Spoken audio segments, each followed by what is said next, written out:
அந்த தண்ணீர் நம்ம மேலே விழாது, ஒரு காலத்திலையும் விழாது. நீங்க ஒரு கொடையை பிடிச்சாலும் விழாது அப்படின்னு நினைத்தாச்சு. ஏன்னு கேட்டா பாவம் செய்த மனிதர்கள் வருவதனாலே அங்க இந்த மாதிரி உள்ள விஷயங்கள் நிகழாது என்று சன்னியாசி கூறினார்.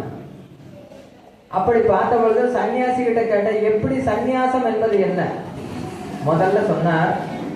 முதலில் ஆத்ம பிண்டத்தை வைக்க வேண்டும். ஒரு சன்னியாசி ஆக வேண்டியவன் ஆத்ம பிண்டத்தை முதல்ல வைக்கணும். ரெண்டாவது வீடெல்லாம் விட்டுட்டு வரணும், எந்த கொடுக்கல் வாங்கல் எதுவுமே இருக்காது. அப்படி இருக்கான் சன்னியாசி. 7 வீடு பிச்சையை ஆதித்து விட்டு வந்துதான் சாப்பிடணும், பிராணாயாமம் பண்ண வேண்டும். இதெல்லாம் சன்னியாசி என்பதும் செய்ய வேண்டிய ஒரு விஷயம். இன்னைக்கு அப்படியா இருக்கிறாங்க? சன்னியாசி வர்ற காரே 3 கோடி ரூபாய் விலை வரும். சன்னியாசிக்கு 500 ரூபாய் நோட்டை பார்த்தா தான் சன்னியாசிக்கே சந்தோஷம் வரும். அது சன்னியாசி கிடையாது. நான் அதற்கு ஒரு சிம்பிள், ஒரு எளிமையான விளக்கம் சொல்கிறேன். ஒரு சன்னியாசியை நாம் புரிந்து கொள்ள வேண்டும் என்றால் அவரது உச்சந்தலையை பார்த்தா போதும், குடுமையை பார்த்தா போதும். கபாலத்தின் அடிப்படையில் அவருக்கு வித்தியாசங்கள் இருக்கு.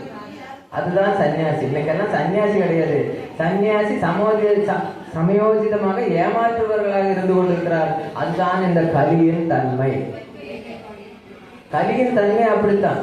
நீங்க உங்களுக்கு சன்னியாசத்தை நிறைய பார்க்கணும்னா நிறைய வடநாடுக்கு போகலாம், இல்லை என்றால் சதுரகிரிக்கு போகலாம், இல்லை என்றால் பர்வதமலைக்கு போகலாம், இல்லை என்றால் உங்களுக்கு திருவண்ணாமலைக்கு போகலாம். நிறைய தெரிந்து கொள்ளலாம், சன்னியாசிகளை பார்க்க முடியும்.